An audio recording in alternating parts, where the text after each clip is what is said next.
તારે જો રીઝવવી હોય સીતાને તો રામનું રૂપ લઈને જા, બસ. તને રામ જોશે તો ભેટી પડશે. તો કે હું લાચાર છું, જો રામ થાઉં તો મારી વ્રતિ મટી જાય. એક કથા આવે છે, આવે ને? હા, એક કથા બીજી આવે છે કે મુનિનો સ્વાંગ રખે તો મુનિ થઈ જાય, પછી સંસારમાં ના આવે, પછી ગ્રસ્ત ના થાય. એક વાર મુનિનો સ્વાંગ ધારણ કરે પછી મુનિ થઈ જાય. એટલે એને મુનિના ભાવ આવ્યા કરે.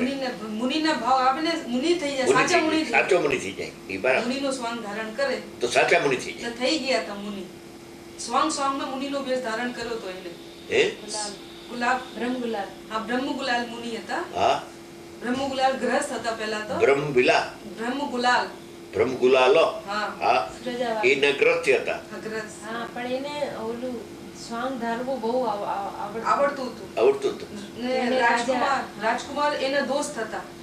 રાજાનો દીકરો એનો દોસ્તાર હતો. હા, તો એકવાર એને સિંહનો રૂપ બનાવ્યો, સિંહનો રૂપ બનાવીને એના રૂમમાં ગયો. કોણ દોસ્તાર?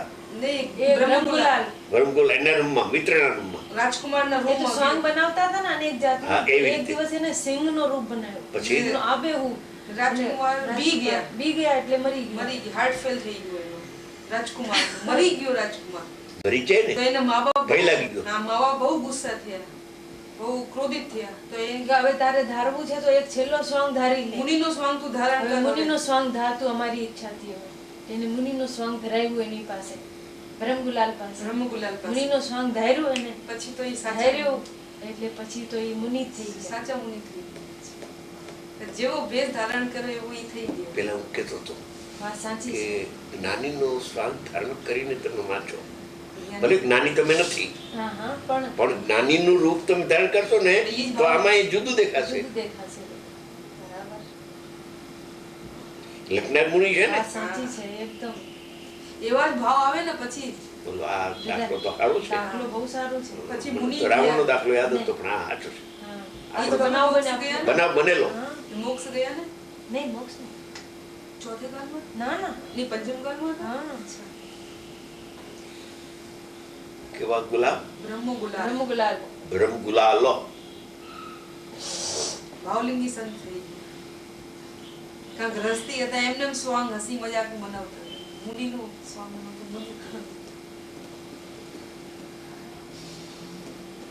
એવી કોઈ વિદ્યા હશે, સિંહ થઈ જાય વિદ્યા હશે.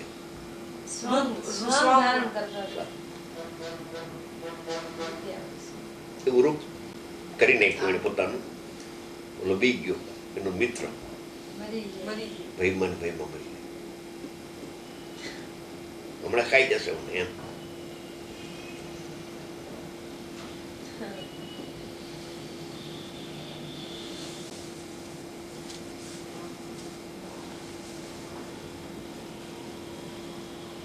જ્ઞાનીનો સ્વાંગ ધારીને વાંચે તો એને જેવું છે એવું દેખાય, જુદાઈ દેખાય. હા, જુદાઈ દેખાય. એક કરતો નથી.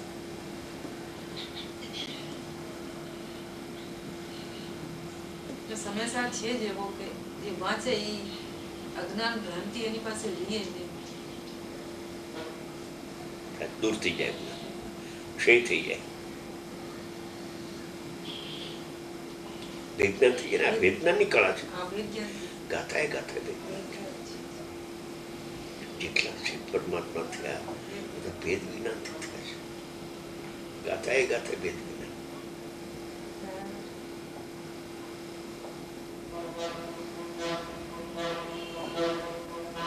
અહીંયા જ્ઞાન આત્માથી અભિન્ન અને કૃતથી અભિન્ન બતાવે છે. બે આમને સામને કહે. જેમ આત્મા જ્ઞાન રૂપે પ્રણમે છે એમ તો દેખાય છે, એની સાથે સાથે ક્રોધ રૂપે પ્રણમે છે દેખાય છે કે દેખાતું નથી. એમ દ્રવ્ય કર્મ ક્રોધ રૂપે પ્રણમે છે એમ દેખાય છે, એમ સાથે સાથે જ્ઞાન રૂપે પ્રણમે છે એમ જોવામાં આવતું નથી. એમ કેટલું આમ આમ આમ પાકું કરાવે છે. બેમાં વિધિ નિષેધ લગાવે છે. હા, બેમાં વિધિ નિષેધ લગાવે. અને ક્રોધાદિકનું થવું પરિણમવું તે જ્ઞાનનું પણ થવું પરિણમવું નથી. કારણ કે વાંચો, કારણ કે ક્રોધાદિક ના થવામાં પરિણમવામાં જેમ ક્રોધાદિક થતા માલુમ પડે છે તેમ જ્ઞાન પણ થતું માલુમ પડતું નથી. આમને સામે બે કરી નાખ. હવે ટોટલ મારે આ રીતે આત્માને અને ક્રોધાદિકને નિશ્ચયથી એક વસ્તુ પણ નથી. બસ અહીંયા લાલ લાઈન મારવા જેવી. આત્માને અને ક્રોધાદિકને નિશ્ચયથી એટલે ખરેખર એક વસ્તુ પણ નથી. આત્મામાં જ્ઞાન પણ થાય ને આત્મામાં ક્રોધ પણ થાય. એમ એક વસ્તુમાં બે ભાવ થતા નથી. આત્મામાં જ્ઞાન થાય છે અને ક્રોધ ક્રોધમાં થાય છે. બે વસ્તુ જુદી જુદી કઈ ને. બરાબર, બે વસ્તુ જુદી જુદી છે. આત્મામાં ક્રોધ ન થાય તો કઈ નહીં, પણ આત્માના પરિણામમાં તો ક્રોધ થાય કે નહીં? આત્માના પરિણામમાં જ્ઞાન થતું માલુમ પડે છે, પણ આત્માના પરિણામમાં ક્રોધ થતો માલુમ પડતો ત્યાં તો અનુભવ થઈ જાય છે.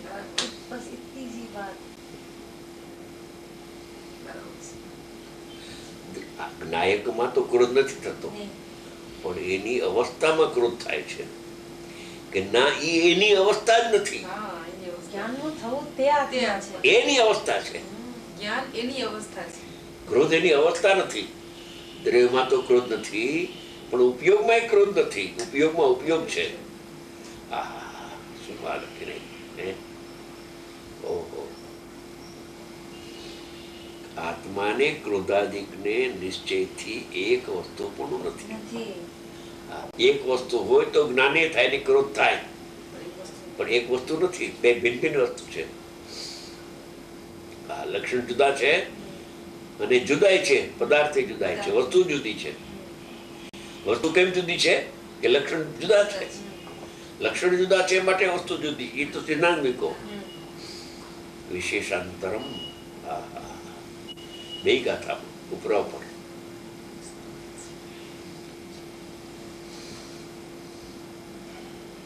આ સમય શાંતિ ઘણા પામ્યા પામશે.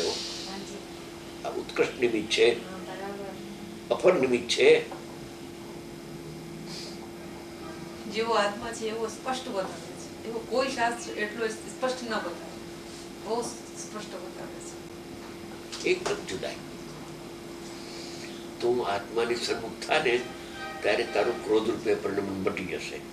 જ્યાં સુધી તું પર ઉપર લક્ષ કરે ને ત્યાં સુધી તારું પરિણામ ક્રોધ રૂપે છે. એમ નથી બેન, આ વાત ખૂબ જુદા પ્રકારની છે. દ્રવ્યમાં તો ક્રોધ ન થાય, પણ પર્યાયમાં તો થાય. એનું નામ અજ્ઞાન. લે, આત્માના પરિણામમાં થવું પરિણામ જ્ઞાનનું થાય છે. બીજાની પર્યાયને જીવની પર્યાય કહીએ છે. બીજાની પર્યાય છે, બીજાની પર્યાય માને છે પોતાની પર્યાય. એ અજ્ઞાન થઈ, અજ્ઞાન, મોટું અજ્ઞાન થઈ, મોટું અજ્ઞાન.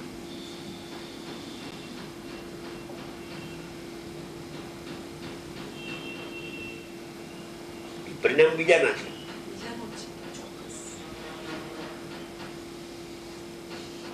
જળ પરિણમે છે ક્રોધ રૂપે.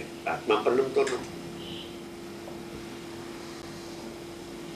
કે ક્યારે પરિણમતો નથી? અનાદિ અનંત પરિણમતો નથી. વસ્તુ સ્વભાવ માત્ર, અને વસ્તુનું ભવન તેનો સ્વભાવ છે. એ આત્માનું ભવન જો, અને આ પૂતગલનું ભવન જો. જોઈ લે ને, પેલા સિદ્ધાંત મૂક્યો, પછી એપ્લાય કર્યું, પછી વેદનાની વાત કરી, પછી કયું નિશ્ચયથી બે વસ્તુ જુદી છે. જા ક્રમશર લીધું બધું.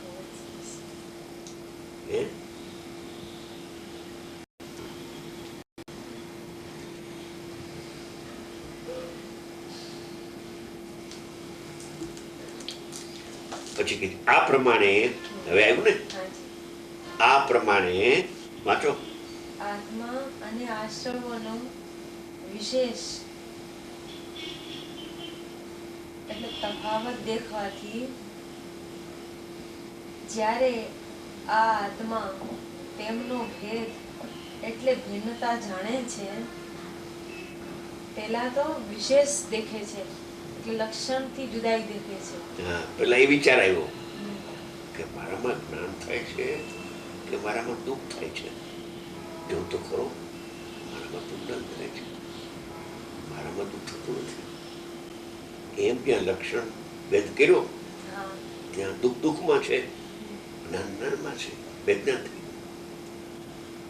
પેલા લક્ષણથી વાત કરી, લક્ષણથી જુદા દેખાય છે.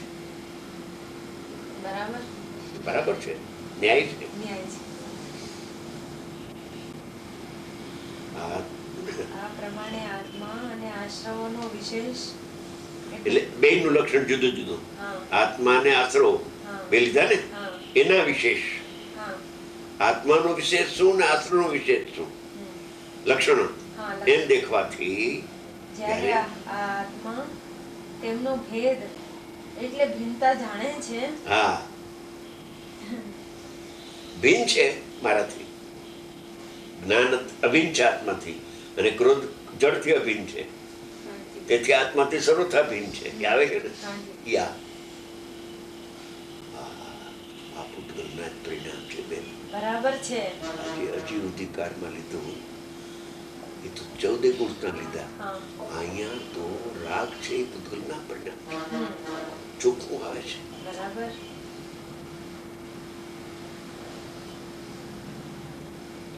આત્મામાં સંસાર હોય ત્યાં સુધી રાગ પણ થાય ને જ્ઞાન એમ નથી. હા હા હા, બોલ આગળ. સંસાર અવસ્થામાં જ્ઞાન થાય છે અને સંસાર અવસ્થામાં રાગ થતો નથી. લે, કેમ કે સંસાર જે અવસ્થા છે ને એ પૂતગલની છે, રાગ પૂતગલનો છે. તારો ક્યાં છે? એની સત્તા ન્યારી ન્યારી છે ભાઈ. સંસાર અવસ્થામાં રાગ થાય છે, જીવમાં નહીં. રાગ જીવમાં નહીં, જીવ તો મુક્ત છે. સંસાર અવસ્થામાં થાય, જીવમાં તો જ્ઞાન થાય છે બેન. ચાલો ચાલો, બહુ સરસ છે, બહુ સરસ છે. ભેદ, તફાવત અને ભેદ બે કહ્યું ને, ભિન્નતા જાણે છે ત્યારે આ આત્માને અનાદિ હોવા છતાં પણ અજ્ઞાનથી ઉત્પન્ન થયેલી એવી પરમા કર્તા કર્મની પ્રવૃત્તિ